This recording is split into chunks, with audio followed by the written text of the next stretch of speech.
السلام عليكم، اهلا بكم في فيديو جديد من حل الغاز الشطرنج. تعالوا نبدا على طول بحل اللغز رقم 5 من الفيديو اللي فات. طبعا في الموقف ده اللعب على الاسود وطلب منه افضل نقله. لو جينا حللنا الموقف هنلاقي ان فيها كش واخد قطعه.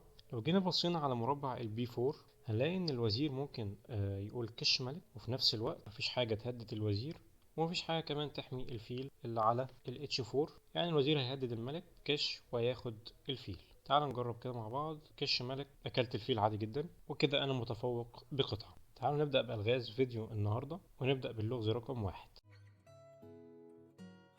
المفروض الدور دلوقتي على الأسود. قبل نقلة الأسود المفروض الأبيض اللي كان عليه اللعب وكان فاكر إن هو لو أكل العسكري بالفيل إن هو ممكن يرقي العسكري الأبيض زي ما هو عمل كده. أنا لو أكلت مثلا بالعسكري الأسود هو أكل بالملك، ففاكر إن هو ممكن يرقي العسكري ويبقى سالك، بس ما يعرفش إن أنا ممكن أقف بالملك في مربع الاتش 8 وأمنع أصلا الترقية دي. فالأسود دلوقتي عليه اللعب محتاج أفضل نقلة. طبعا معايا نقلة الفيل الأسود، لو راح على البي 6 بيهدد البيدق اللي على الدي 4. طبعا الملك لو حاول يتحرك وعاوز يحمي البيدق بتاعه طبعا مش هيلحق العسكري بتاعه. انا هاكل الاول وموقفي احسن. ونروح للغز رقم 2. دلوقتي الدور على الابيض. النقله كانت كده للاسود، الاسود اكل العسكري. انا دلوقتي معايا عسكري عاوز يرقي، ولو جينا شفنا كده هنلاقي ان الملك الاسود والطابيه ضربه الخانه F2 والملك الابيض بس هو اللي بيحمي ال F2. لو طابيه اللاعب الاسود جت على ال F2 ممكن تمنع الترقيه.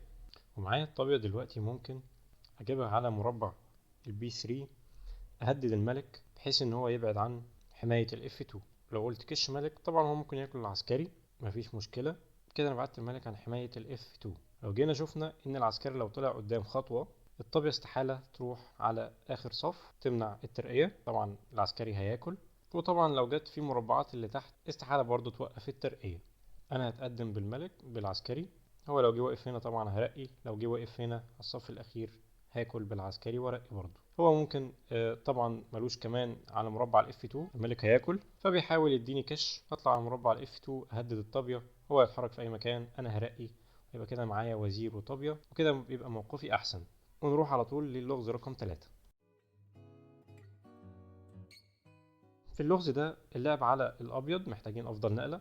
لو جينا شفنا هنلاقي ان الوزير بيهدد الحصان مع الطابيه بقطعتين طبعا، والحصان بس بيحميه طابيه اللي هي قطعه واحده. فانا كده معايا الافضليه ان انا هاكل الحصان. اكلت، هو طبعا نزل بالوزير بيحاول يضغط على الطابيه بقطعتين والوزير يبقى حامي بس الطابيه بقطعه واحده، وفي نفس الوقت الوزير بيهدد الحصان. فانا مثلا لو جيت مثلا بالطابيه كحل يعني حمية الطابية، الوزير هياكل الحصان عادي جدا. طب انا محتاج نقلة تحمي الحصان وفي نفس الوقت تحمي الطابية، ان انا لو رجعت بالحصان ورا في الدي 2 هحمي الطابية وفي نفس الوقت هربت بالحصان، يبقى كده موقفي احسن. تعالوا على طول نبدأ في اللغز رقم 4.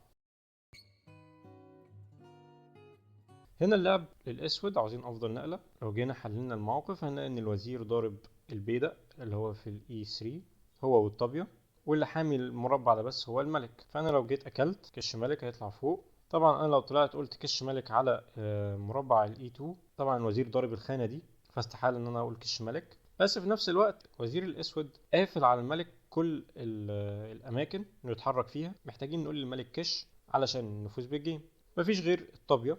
لو جينا بالطابية على مربع ال F6 وقلنا كش ملك هيبقى كش ملك مات. تعالى كده نجرب مع بعض. كش ملك، الوزير ضارب الخانة دي والخانات دي والطابية ماسكة العمود ده، يبقى كده كش ملك مات. تعالى بقى نشوف اللغز رقم 5.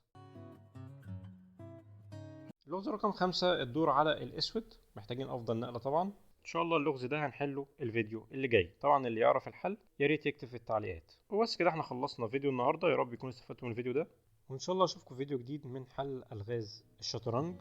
وفي أمان الله، مع السلامة.